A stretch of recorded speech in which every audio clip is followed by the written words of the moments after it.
뉴스 시작합니다. 저는 동정민입니다. 서해 공무원 피격 사건과 관련해 검찰이 박지원 전 국가정보원장을 불러 조사 중입니다. 이 관련해 서훈 전 국가안보실장은 이미 구속 상태고 노영민 전 대통령 비서실장도 소환 조사를 받았었죠. 이 수사가 정점으로 향하고 있는 상황.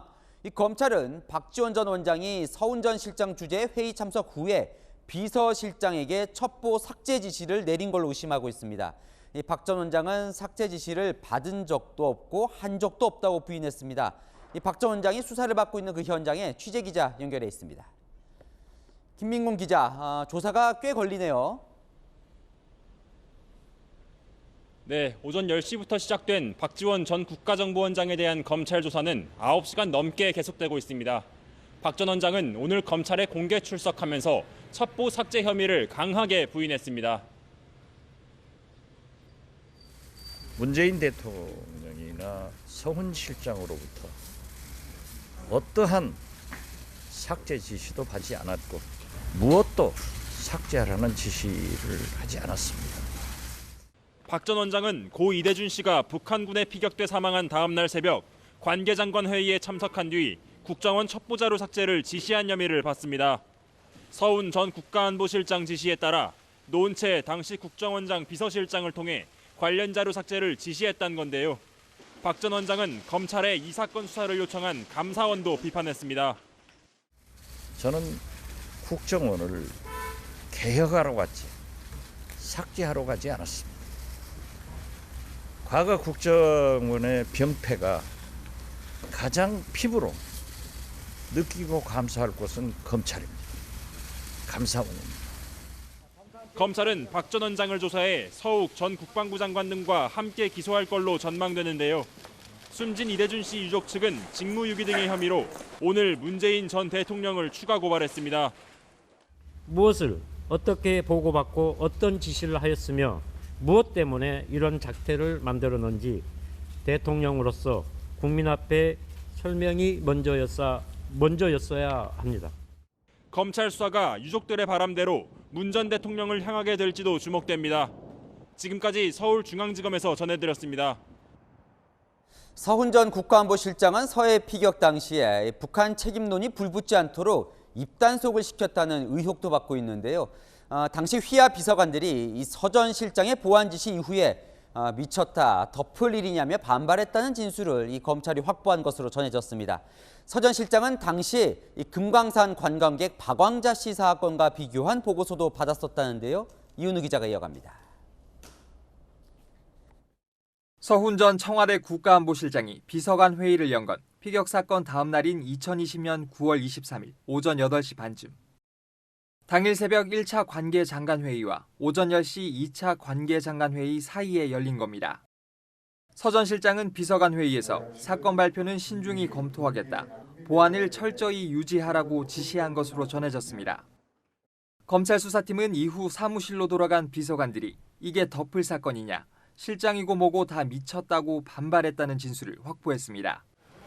서 전 실장 측은 단순한 보안 유지 지시였다는 입장이지만 검찰은 사건 은폐를 위한 입막음으로 의심하고 있습니다.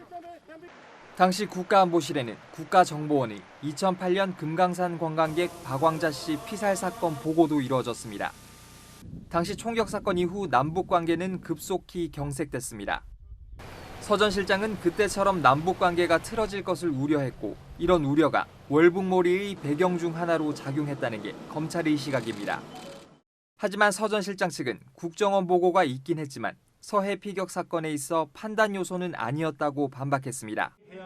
검찰은 당시 해경이 잦은 월북 가능성을 배제할 수 없다는 취지의 브리핑을 한 배후에도 서 전 실장의 의중이 있었다고 보고 수사 중입니다. 채널A 뉴스 이은우입니다. 윤석열 정부가 짠 내년도 예산안 처리 시한이 하루 앞으로 다가왔습니다. 민주당은 협상이 결렬될 경우 이 정부 핵심 예산을 삭감한 자체 수정안으로 단독 처리하겠다고 합니다. 이 정부 예산안을 야당이 수정해서 단독 처리하는 건 이 헌정사상 초유의 일인데요. 협상이 어떻게 되고 있는 건지 국회 연결해서 알아보겠습니다. 김유빈 기자, 거의 협상이 마무리가 됐다고 알려졌었는데 뭐가 문제인가요? 네, 여야는 오늘도 물밑 협상을 이어갔는데요. 공공분양과 공공임대 예산, 종부세 등 기타 쟁점들에선 상당히 이견을 좁힌 상태입니다. 하지만 법인세 최고세율 인하만큼은 좀처럼 합의점을 찾지 못하고 있습니다. 여야는 서로 양보하라며 상대를 압박했습니다. 최종 협상안을 내달라는 말은 우리를 양보해달라는 말 아니겠습니까? 오히려 민주당이 좀 양보를 해야죠. 민주당은 그동안 여러 쟁점에서 양보할 것은 과감히 양보해 왔습니다. 이제 정부와 여당이 양보할 차례입니다. 대통령실은 여야가 합의해 윤석열 정부의 첫 예산안이 원만하게 처리되길 바란다고 밝혔습니다. 자, 민주당이 정말 내일 단독 처리할 수도 있는 분위기인가요?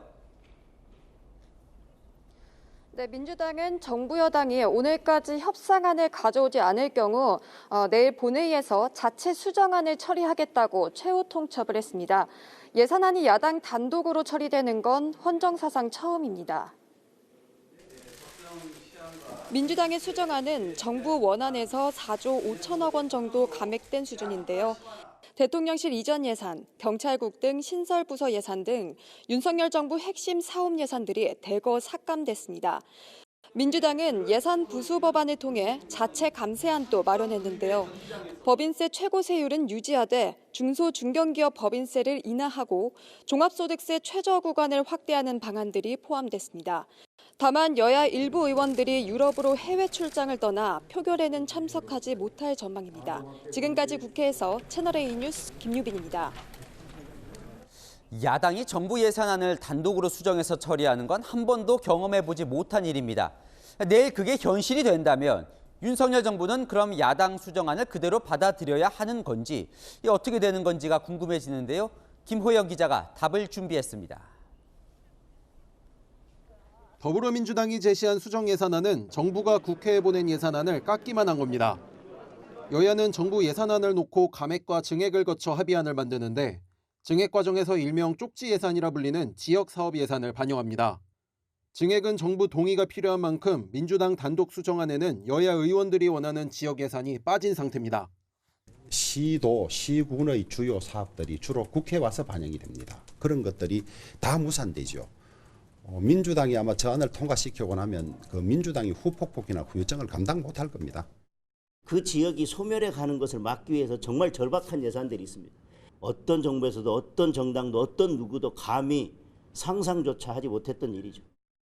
그렇다 보니 의석수가 많은 민주당이 지역 예산을 포기할 리 없다며 여당 일각에서는 최악 아닌 차악, 답답한 건 민주당이란 목소리도 나옵니다.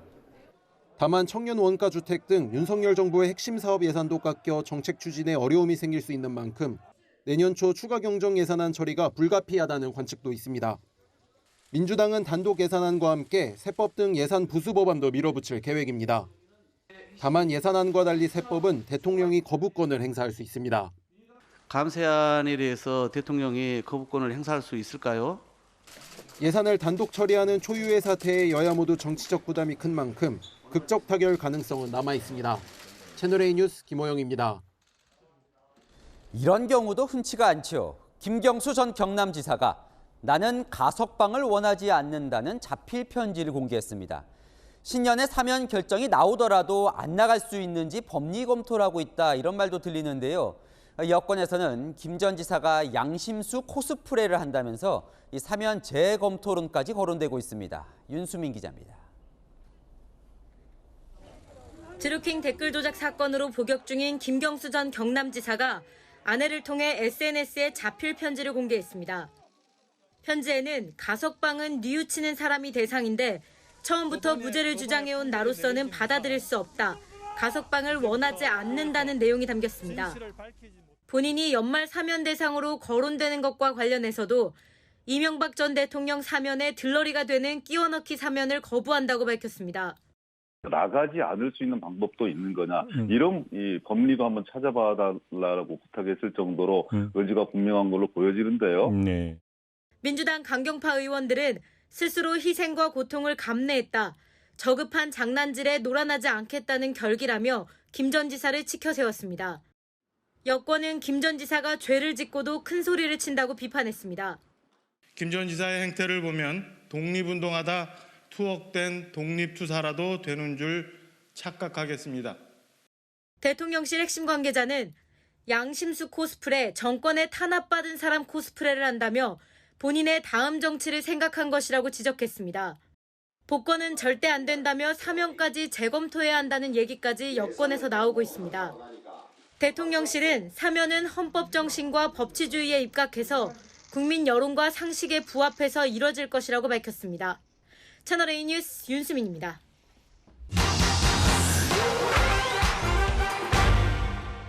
앞서 보신 것처럼 옥중 편지까지 쓴 김경수 전 경남지사, 가석방을 원치 않는다는데요. 본인이 싫다는데도 가석방 혹은 사면 가능한지 따져봅니다. 가석방은 심사를 거쳐 형기가 끝나기 전 조건부로 풀어주는 겁니다. 김 전 지사는 형기 70%를 채웠고 지난 9월부터 심사 대상인데요. 핵심은 반성 여부입니다. 형법에선 뉘우침이 뚜렷한 때 가석방하라고 되어 있습니다. 김 전 지사처럼 무죄를 주장하면 스스로 언급했듯 법적 요건에 맞지 않는 겁니다. 사면은 어떨까요? 일반 사면의 경우 특정 죄명을 통째로 사면하고 특별 사면은 특정한 사람을 사면해줍니다. 일반 사면은 대상자가 많은 데다 국회 동의도 필요해 1995년 이후 이루어지지 않고 있고요.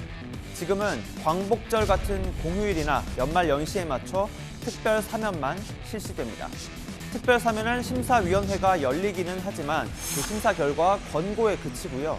결국에는 심사위원장인 법무부 장관이 건의하고 대통령이 승인하는 방식으로 최종 결정됩니다. 김 전 지사 사면도 한동훈 장관이 건의하고 윤석열 대통령이 승인하면 가능한 겁니다. 줄곧 무죄를 주장했지만 사면, 복권, 가석방이 이뤄진 전례도 있습니다. 박근혜 전 대통령, 이석기 전 통합진보당 의원, 한명숙 전 국무총리가 대표적이죠. 모두 문재인 전 대통령 시절 이뤄졌는데요. 김 전 지사 측은 가석방뿐만 아니라 이명박 전 대통령 사면을 위한 끼워넣기 사면도 거부한다고 밝혔습니다.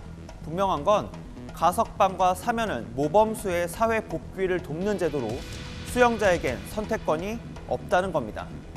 이번 사면을 위한 심사위원회는 오는 23일 열리고요. 27일 국무회의를 거쳐 28일 0시에 사면될 걸로 보이는데요. 김경수 전 지사가 포함될지는 윤석열 대통령에게 달려 있습니다. 팩트맨이었습니다.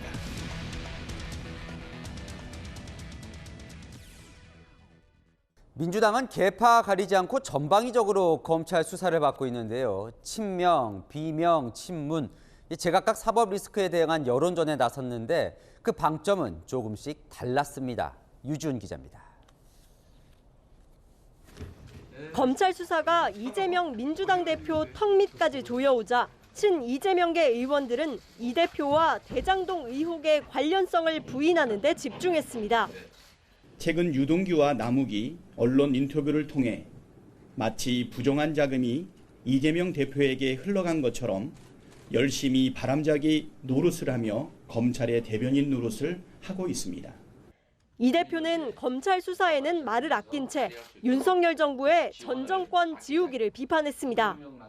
전임 정부 정책이라 해서 색깔 딱지를 붙여서 영원한 것 같아도 결국 국민이 맡긴 권력은 잠시에 불과하다는 사실을 깨닫기 바랍니다. 불법 정치자금 수수 혐의로 구속영장이 청구된 이재명계 노웅래 의원은 나 홀로 기자회견을 열어 당 차원의 대응을 호소했습니다. 부패 정치인 프레임을 씌워서 당내 내부 분열을 시키고 민주당을 와해시키겠다는 민주당 파괴 공작에 민주당 똘똘 뭉쳐서 결연히 맞서야 합니다.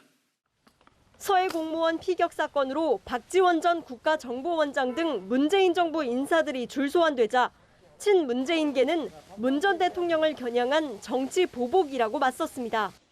정치 보복이다라고 생각을 하는 것이고 그 칼끝이 문재인 대통령을 향해 있다라는 말씀을 드리고 싶은 겁니다. 임종석 전 대통령 비서실장은 차라리 나를 소환하라며 나를 세웠습니다. 민주당 관계자는 검찰이 전방위적 수사로 당 분열을 조장하려 한다고 비판했습니다. 채널A 뉴스 유주은입니다. 국민의힘이 새로운 당대표 선출을 앞두고 선출 방식 수정을 검토 중입니다. 현재는 이렇게 당심과 민심 비율이 7대3인데 당심 100%로 바꾸는 안을 검토 중인데요. 당원이 100만 명 가까이 늘고 젊은 당원도 많아져서 이제 당심이 민심이란 논리인데 반발도 만만치가 않습니다. 홍지은 기자입니다. 국민의힘이 내년 3월 초로 예정된 새 당대표 선출을 앞두고 룰 개정을 검토하고 있습니다. 당원 투표 70%, 국민 여론조사 30%인 현행 방식을 당원 투표 100%로 바꾸는 방안이 유력하게 거론됩니다. 당원 수가 늘고 젊어진 것을 고려하면 당심과 민심이 크게 괴리되지 않는다는 주장입니다. 40대 이하 당원이 한 30% 정도 되지 않을까. 상당히 그 균형 있는 당원 구조가 지금 형성되어 있다고 보고요. 20만 책임당원 시대와 100만 책임당원 시대는 다릅니다. 그런 시대 정신에 걸맞게 우리가 당원들의 권한과 역할 이런 걸 한번 다시 살펴봐야 되고. 친윤계와 일부 당권 주자도 이런 주장에 힘을 싣고 있습니다. 우리 당원들의 의사를 잘 반영해 나갔으면 좋겠다 하는 그런. 당원들의 뜻이 철저히 반영되는 것이 좋겠다. 저는 그렇게 100% 당원 투표로 당 대표를 결정해도 무방하다. 당원 100% 경선은 더 이상 선택의 문제가 아니라 시대적 명령입니다. 당원이 아닌 지지층도 있다며 반대하는 목소리도 나옵니다. 2,400만에 해당되는 우리 지지자들의 그 의견을 반영할 수 있는 통로를 막겠다는 의미로 또 축구 한참 하다가 그냥 골대 옮기고 이런 게 이게 정말 대통령께서 말씀하시는 법과 원칙, 공정과 상식 아니지 않습니까? 반론이 거세질 경우 당원 투표 비율을 80%나 90% 정도로 높이는 선에서 절충안을 찾을 거란 관측도 나옵니다. 채널A 뉴스 홍지은입니다.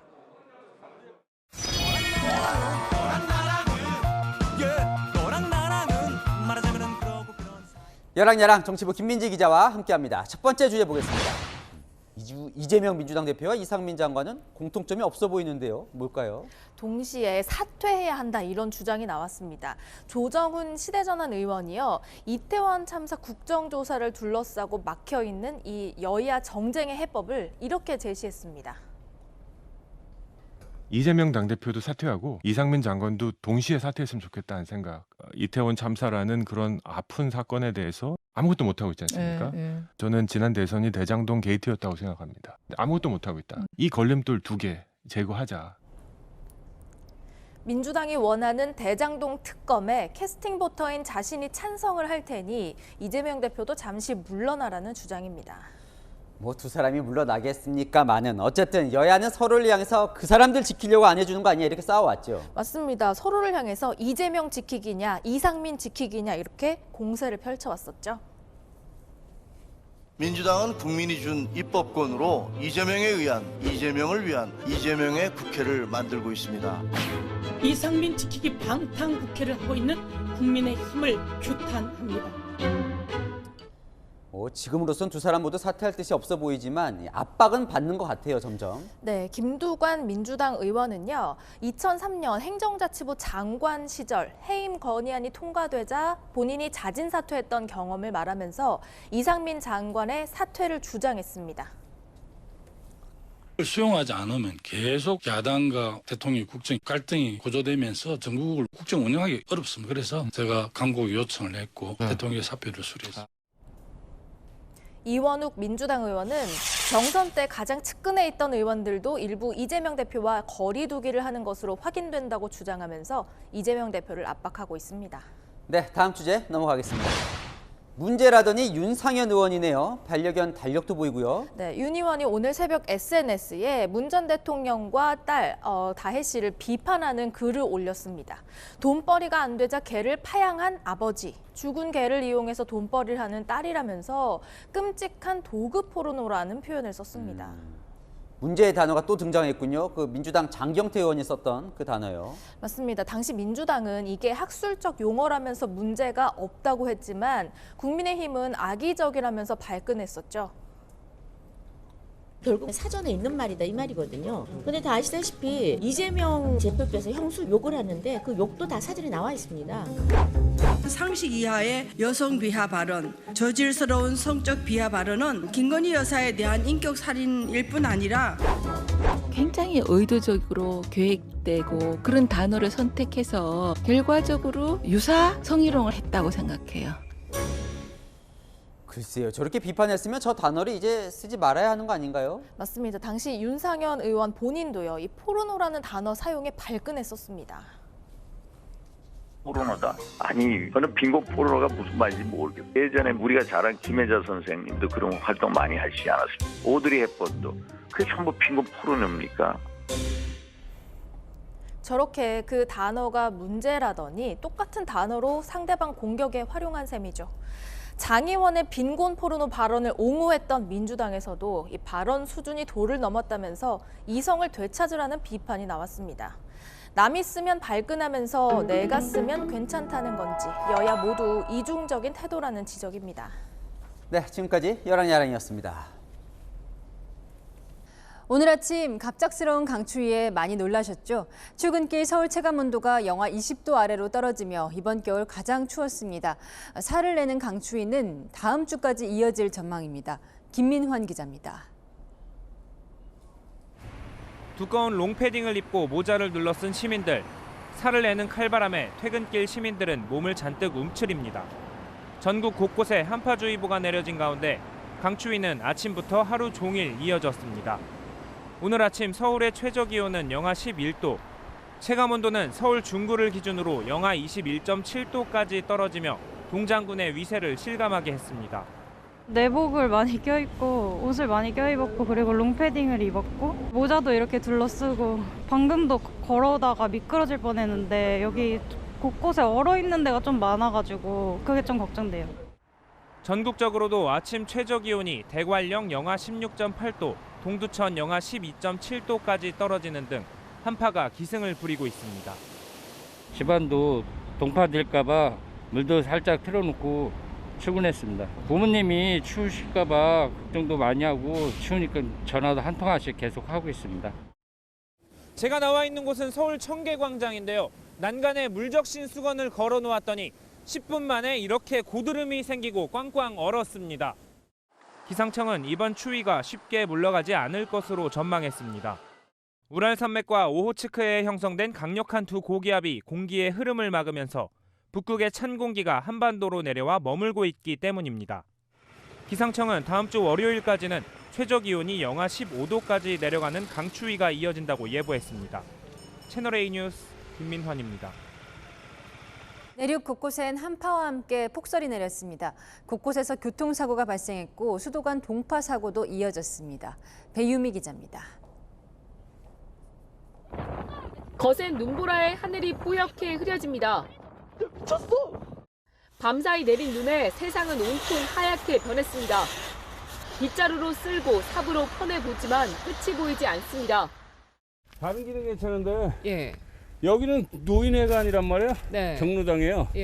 위험하죠 이거. 그래서 치우는 거예요. 그래서. 눈 덮인 길엔 차량들이 엉금엉금 서행하고 시민들은 두꺼운 외투로 몸을 감싼 채 조심스레 발길을 옮깁니다. 오늘 경북 문경엔 20.1cm, 충북 충주 17.9cm, 경기 용인 10.1cm 등 많은 눈이 내렸습니다. 전국에서 눈이 가장 많이 쌓인 이곳 문경은 한낮인데도 발이 푹푹 빠질 만큼 눈이 쌓여 있습니다. 한파로 길이 꽁꽁 얼어붙으면서 사고도 잇따랐습니다. 전북 완주에선 25톤 트럭이 미끄러져 운전자가 다쳤고 충북 진천에선 19명이 탄 통근버스가 눈길에 미끄러져 가드레일에 들이받기도 했습니다. 경기 하남에서는 등산객 1명이 산행 중 미끄러져 발목이 골절됐습니다. 경부고속철도 대전 조차장 인근에서 선로 이상으로 KTX 열차가 최대 1시간 반가량 지연되기도 했습니다. 동파 신고도 13건 접수됐습니다. 기상청은 내일 서울 등 중부지방을 중심으로 최대 7cm, 주말에는 제주와 서해안을 중심으로 올겨울 들어 가장 많은 눈이 내릴 걸로 예보했습니다. 채널A 뉴스 배유미입니다. 이렇게 추운데 서울 지하철 4호선에서 결국 처음으로 지하철이 무정차 통과하는 상황이 일어났습니다. 장애인 단체 시위 때문이었습니다. 중간에 내린 시민들은 셔틀버스를 이용해야 했습니다. 조민기 기자입니다. 출근 시간대 서울 지하철 4호선 삼각지역. 장애인 단체 회원들이 철제 사다리에 몸을 끼운 채 열차 탑승을 시도합니다. 서울교통공사 직원들이 사다리 반입을 제지하자 고성이 오갑니다. 사다리 가고 타시면 안 됩니다. 탑승할 수 없습니다. 잠시 뒤 역으로 들어오는 다음 열차. 승강장에 정차하지 않고 그대로 지나갑니다. 오늘 오전 8시 50분쯤 서울 지하철 4호선 삼각지역에서 서울역 방향 열차가 무정차 통과했습니다.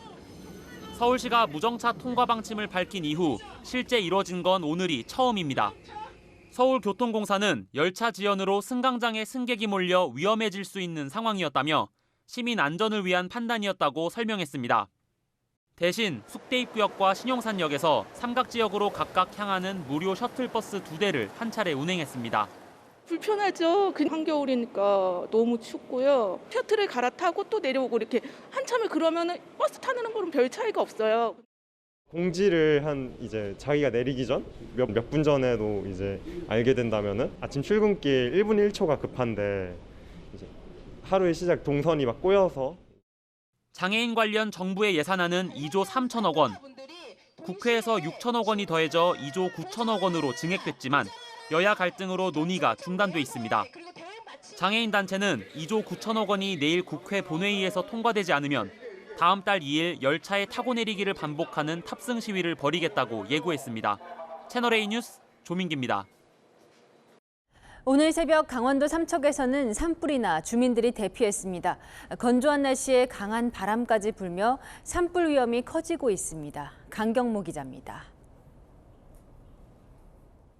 산 능선을 따라 불길이 길게 늘어섰습니다. 날이 어둡다 보니 소방관들이 좀처럼 접근하지 못합니다.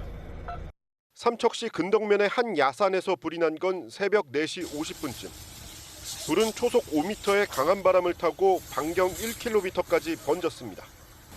삼척시는 주민 대피령을 내렸고 인근 마을 주민 10여 명이 대피하는 소동이 벌어졌습니다. 난리 났었지. 여기는 불 한 번 나면 혼나잖아요. 산 바로 밑에 있는 집들. 그런 집들만 다 나와 있고. 산림당국은 소방 헬기 8대와 인력 476명을 투입해 진화 작업을 벌였고 4시간 만에 큰 불길을 잡았습니다. 강한 바람에 한파까지 더해져 진화에 어려움이 컸습니다.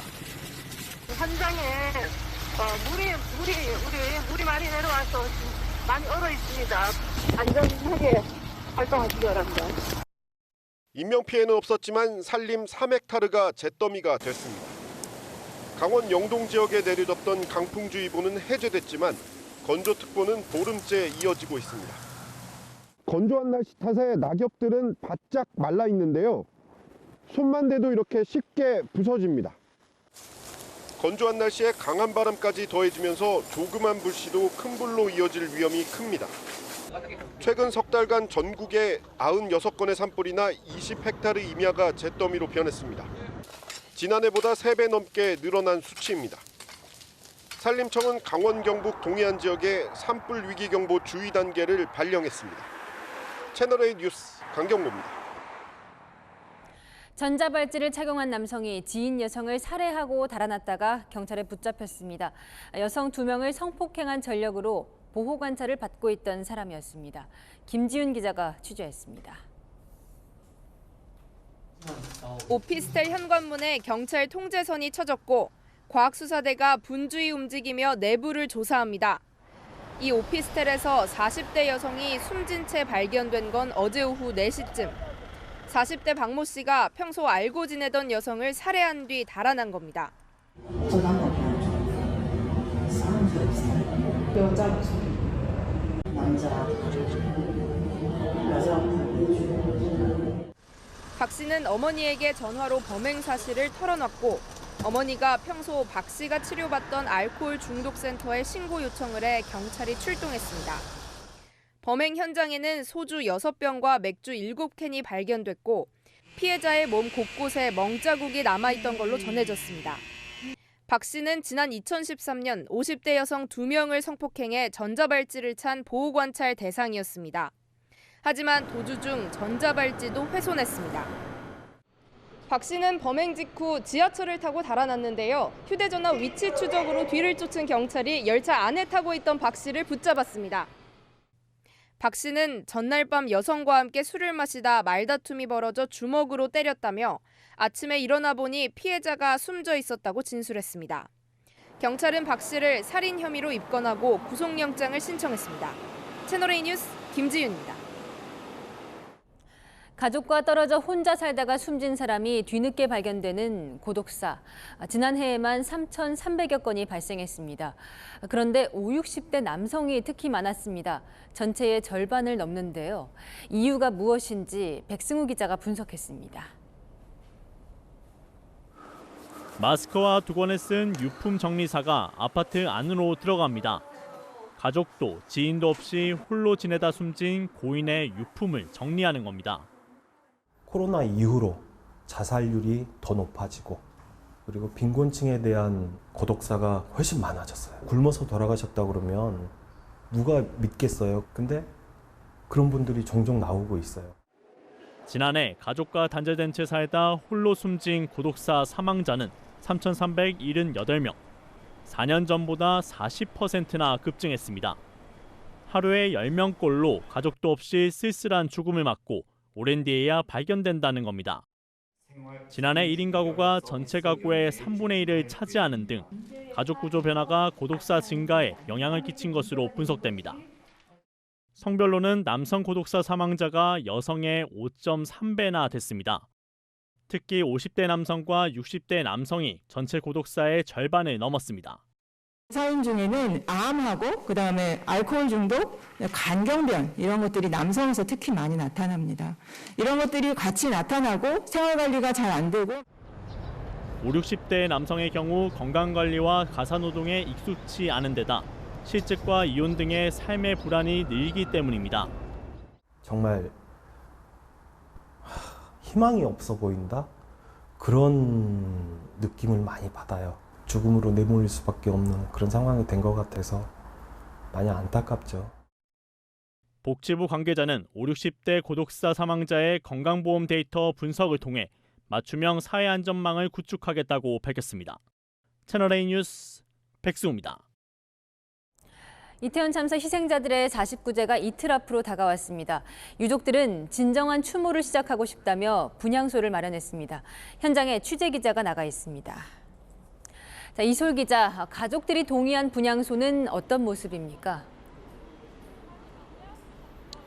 네, 희생자들의 위패와 영정사진을 모셔둔 분향소가 오늘 오후 늦게 이곳 이태원 광장에 마련됐습니다. 유족들은 조금 전 헌화를 모두 마쳤는데요. 사랑하는 가족의 영정을 마주한 유족들은 오랫동안 눈물을 쏟았습니다.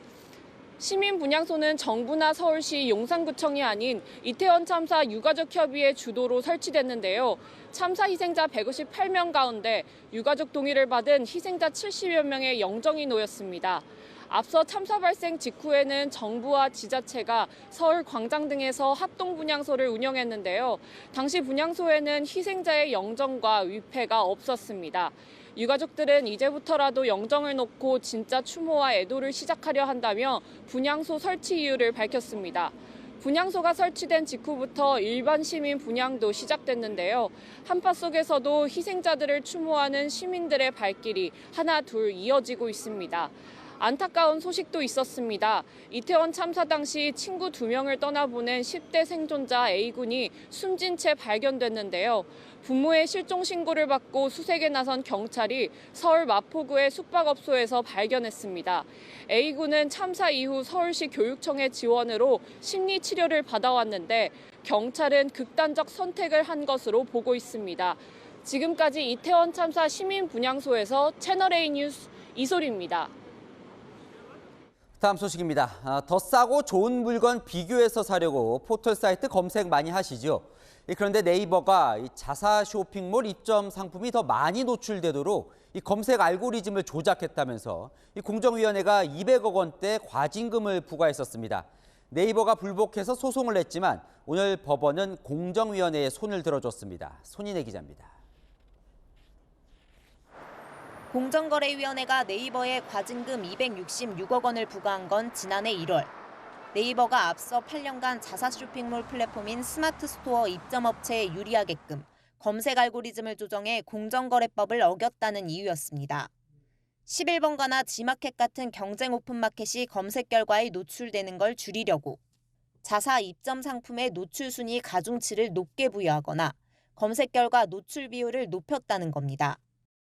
이 기간 네이버 스마트 스토어의 오픈마켓 점유율은 1.6%에서 20.08%로 급증했습니다.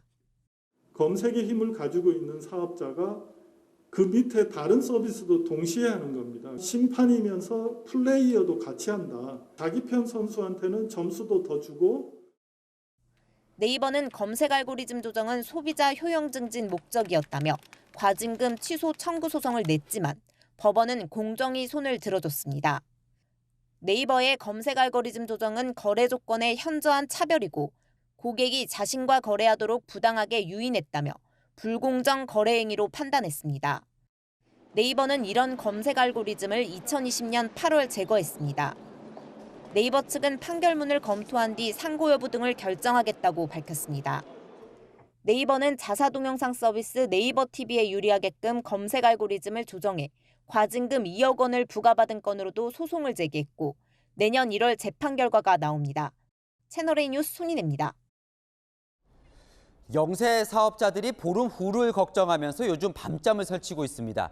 주 52시간 근로제가 전면 시행됐지만 이 영세 사업자들은 주당 8시간 추가 근로를 할 수 있도록 허용해 왔는데요.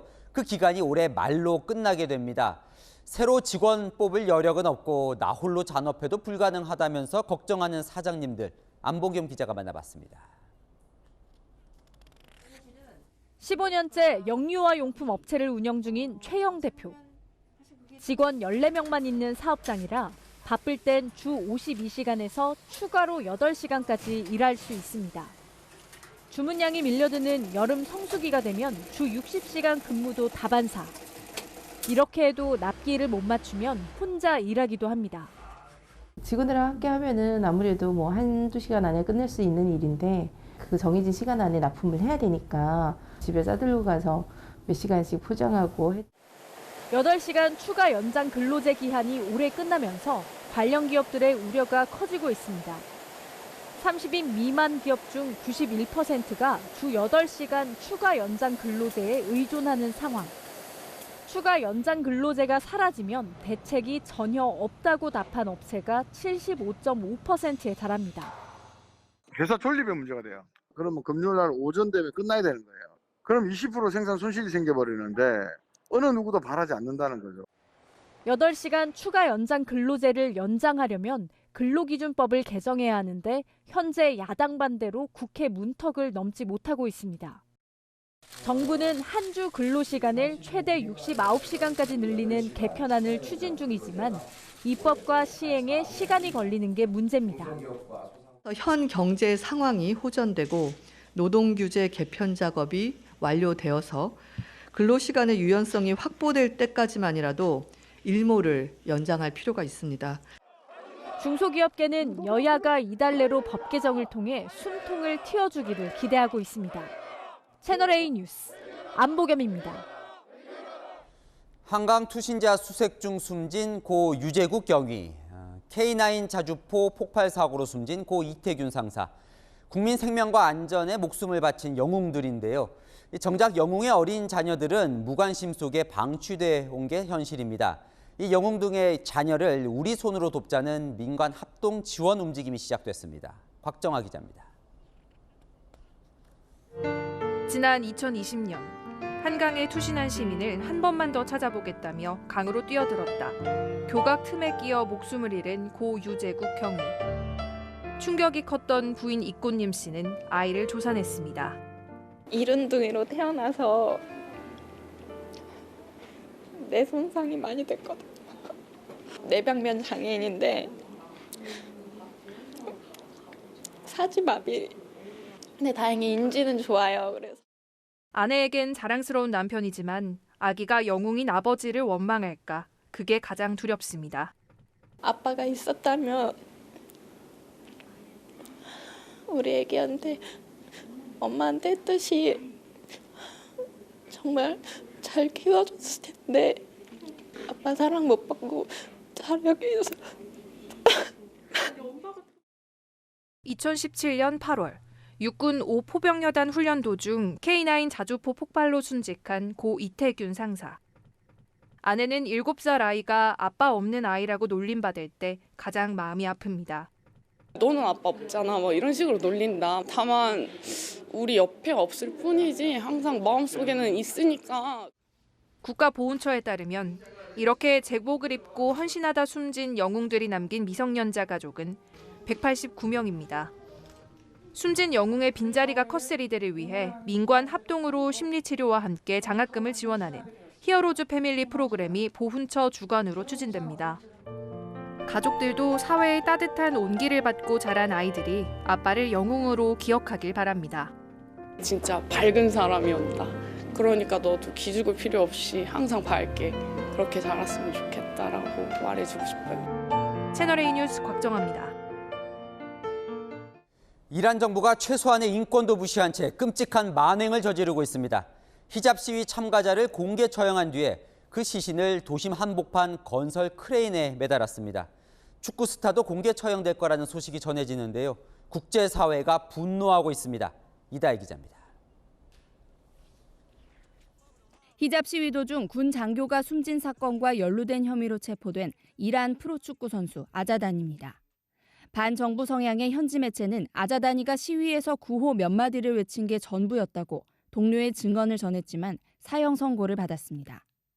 국제축구선수협회는 SNS를 통해 충격적이고 역겹다며 사형 선고 철회를 촉구한다고 입장을 밝혔습니다. 보안군을 살해했다는 혐의로 사형 선고를 받은 레슬링 선수 출신 라나 바르드는 마슈아드 도심에서 공개 처형됐습니다. 지난 8일 반정부 시위대에 대한 첫 사형이 비공개로 집행된 지 나흘 만으로 크레인에 매달린 시신을 본 시민들은 오히려 분노했습니다.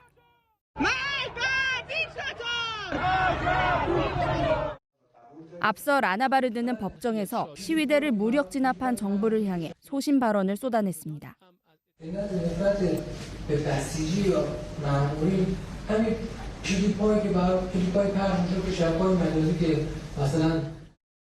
형 집행 전 가족들은 아무런 통보를 받지 못했고 어머니는 전날 밤 아들과 사진도 남겼습니다.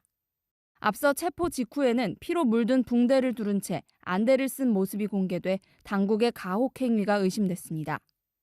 세계 최대 인권단체인 국제 앰네스티는 이란 당국이 아자다니 선수를 포함해 10명 이상 추가로 사형 집행할 준비를 하고 있다고 주장했습니다. 채널A 뉴스 이다혜입니다. 중국의 동영상 공유 플랫폼 틱톡을 금지하는 법안이 미국 상하원에서 동시 발의됐습니다. 미국인들의 정보가 중국 당국으로 흘러들어가는 것을 막고 여론 조작도 막겠다는 취지입니다. 워싱턴 유승진 특파원입니다. 동영상 공유 플랫폼으로 세계적 인기를 끌고 있는 중국의 소셜미디어 틱톡. 미국에선 13살에서 17살까지 청소년 가운데 67%가 틱톡을 사용해 본 적이 있다고 답할 정도로 젊은 층을 중심으로 광범위하게 사용되고 있습니다. 그런데 틱톡의 미국 내 사업을 금지하는 법안이 미 상원과 하원에서 동시 발의됐습니다. 틱톡의 모 회사인 바이트댄스를 통해 미국인들의 정보가 유출될 우려가 제기됐기 때문입니다. We, the FBI, do have national security concerns about the app. Its parent company is controlled by the Chinese government. 법안을 발의한 마코 루비오 공화당 상원의원은 중국 공산당의 꼭두각시 회사와 의미 없는 협상을 하며 시간 낭비할 때가 아니라고 목소리를 높였습니다. 또 창의적인 동영상이 아니라 매일 미국인 수천만 명의 데이터를 수집하는 애플리케이션에 대한 것이라며 틱톡이 선거에 영향을 미치는 데 이용되고 중국 정부의 요청에 응한다는 것을 안다고 주장했습니다. 앞서 엘라베마와 유타를 포함한 여러 주에서도 주 정부 기기의 틱톡 사용을 금지하는 조치를 잇따라 내놓았습니다. 미국 내 틱톡을 둘러싼 안보 우려는 이번 법안 발의로 더 거세지는 모양새입니다. 틱톡이 미중 갈등의 또 다른 뇌관으로 떠오를 수 있다는 분석이 나옵니다. 워싱턴에서 채널A 뉴스 유승주입니다. 한편 코로나 이후 3년간 꽁꽁 봉쇄해온 중국의 빗장은 서서히 풀리는 모양새입니다. 중국 내 단체 여행이 허용되고 홍콩은 오늘부터 입국자들에 대한 의무 격리도 없앴습니다. 김재혁 기자가 보도합니다. 抵港人士咧嚟到香港之後咧，就唔再有活動嘅限制啦。佢哋可以落機當日。 홍콩 정부가 모든 해외 입국자에게 격리 없는 자유로운 이동을 허용했습니다. 당장 오늘부터 세 차례 백신 접종과 코로나19 음성 확인만 받으면 그동안 제한됐던 식당 등 다중이용시설 출입도 가능합니다. 홍콩은 지난 9월부터 입국자 대상 시설 의무 격리를 폐지하는 대신 사흘 동안 자택 감시 속 음성 판정을 받은 이후에야 다중이용시설을 이용할 수 있었습니다. Sense that we know enough about the virus. There is a lot of vaccination that happened over the last time. So I think this is headed the right direction. 공공장소 입장 시 의무사항이던 코로나19 QR코드 스캔도 오늘부터 중단됐습니다. 중국 본토에선 해외 입국자 대상 격리가 유지되고 있지만 자국 내 단체 여행 빗장은 풀었습니다. 지역 간 자유로운 이동을 어제부터 허용한 겁니다. 베이징시 의료체계를 점검한 순춘란 국무원 부총리는 감염자가 급증하고 있지만 대부분 무증상이나 경증이라며 유행이 정점에 이르더라도 의료체계 강화를 통해 극복할 수 있다고 밝혔습니다. 대신 여행자들에게 마스크 상시 착용과 체온 측정, 백신 접종 등을 조건으로 내걸었습니다. 다만 최근 발열 환자 급증 등에 따른 시민 불안은 떨쳐내지 못했습니다. 这个就跟现实的离得太远了，就是也觉得好没必要，我觉得。 사재기로 품귀 현상을 빚는 의약품 공급과 급증하는 유증상자들에 대한 의료 지원은 여전히 숙제입니다. 채널A 뉴스 김재혁입니다. 인공태양 들어보셨습니까? 태양이 에너지를 만들어내는 방식과 같은 핵 융합 발전을 인공태양이라고 부르는데요. 미국이 무한 에너지 생산을 향한 핵 융합의 첫 번째 이정표에 도달했습니다. 전혜정 기자입니다. 수트에서 무한한 에너지를 뿜어내는 아이언맨. I am Iron Man. 심장만큼 작은 아크 원자로 덕분입니다. 영화 속 아크 원자로는 태양이 빛과 열을 뿜어내는 원리와 같아 인공 태양이라고도 불리는 핵 융합 발전에서 따온 겁니다. 뜨거워진 수소 원자들이 서로 엉겨붙을 때 발생하는 에너지를 활용합니다. 이때 1억 도에 가까운 고온을 유지해주는 게 관건인데 미국 정부는 192개의 레이저를 쏘는 방식으로 고온을 유지해 최근 투입 대비 150% 수준의 에너지를 생산하는 이른바 점화에 세계 최초로 성공했다고 밝혔습니다. It's the first time it has ever been done in a laboratory, anywhere in the world. Simply put, this is one of the most impressive scientific feats of the 21st century. 핵 융합 발전이 상용화되면 욕조 1개 분량 바닷물에 든 수소와 노트북 배터리 1개에 든 리튬으로 가정집에서 80년 동안 쓰는 에너지를 만들 수 있습니다. 원자력 발전과 달리 폐기물도 없는 무한 청정 에너지입니다. 아이언맨이 날아다니다가 주유소에 들러서 연료를 다시 갈아 끼우는 이런 거 안 하잖아요. 게다가 연료를 바닷물에서 구할 수 있기 때문에 자원량이 굉장히 풍부하다라고. 바이든 미국 대통령은 10년 내 상업 핵 융합로 개발 비전을 제시했지만 아직 핵 융합 장비가 너무 크고 비싼 데다 에너지를 활용할 만큼 생산하려면 핵 융합 반응이 연쇄적으로 일어나야 한다는 점에서 연구가 더 필요하다고 전문가들은 설명합니다. 채널A 뉴스 전혜정입니다. 도심에서 가장 쉽게 볼 수 있는 새 집비둘기는 배설물과 악취로 도심의 흉물로 꼽히죠. 그런데 반대로 멸종 위기에 처해서 복원하려고 하는 양비둘기도 있습니다. 서상희 기자가 소개합니다.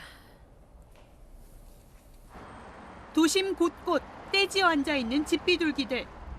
배설물로 인도를 엉망으로 만들고 악취를 풍기고 깃털까지 날리면서 시민들에겐 기피 대상입니다. 눈도 무섭게 생겼고 비듬도 많다고 해서 피해 다니려고 노력하고 있습니다. 인간이 버린 음식물 등을 먹으며 빠르게 번식한 집비둘기는 100만 마리 정도로 추산됩니다. 이런 집비둘기는 2009년 위해 야생동물로 지정됐는데요. 반면 멸종 위기에 처한 비둘기도 있습니다. 전남 고흥의 해안가, 갯바위 절벽 안 솜털이 보송보송한 새끼가 보입니다. 생후 15일 된 양비둘기입니다. 양비둘기는 전국에 단 160마리 남은 귀한 새. 2017년 멸종 위기종으로 지정됐습니다. 국립생태원은 지난 8월 굴에 있던 양비둘기 부부 한 쌍을 고흥으로 옮겼는데 2달 만에 새끼들이 태어났습니다. 양비둘기는 도심에서 흔히 보이는 외래종 집비둘기와 유사하지만 꼬리 아래 선명한 흰색 띠가 있다는 차이가 있습니다. 양비둘기와 관련해 한반도에서 가장 오래된 기록은 1882년.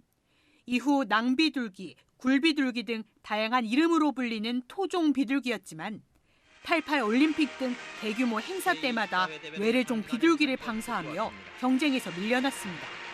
가장 큰 원인 중 하나가 이제 집비둘기와의 그 잡종화로 추정을 하고 있습니다. 그 양비둘기 서식지에 집비둘기가 침입함으로써 이종 간의 그 잡종 발생 위험성이 커지게 됩니다. 멸종 위기에 처한 텃새봉원에 성공할지 관심이 모아지고 있습니다. 채널A 뉴스 서상입니다. 축구 천재 리오넬 메시가 이끄는 아르헨티나가 크로아티아를 꺾고 월드컵 결승에 올랐습니다. 메시는 각종 대기록 작성으로 화려한 대관식을 눈앞에 두고 있습니다. 조현선 기자입니다. 알바레스가 얻어낸 페널티킥을 메시가 왼발로 강하게 때려 골망을 흔들어 놓습니다. 이번엔 알바레스가 단독 돌파로 추가골을 성공했고 후반 24분엔 메시의 도움을 받아 알바레스가 쐐기골로 연결합니다. 3대0 완승. 메시와 알바레스 콤비가 크로아티아를 대파하고 아르헨티나를 8년 만에 결승에 올려놨습니다.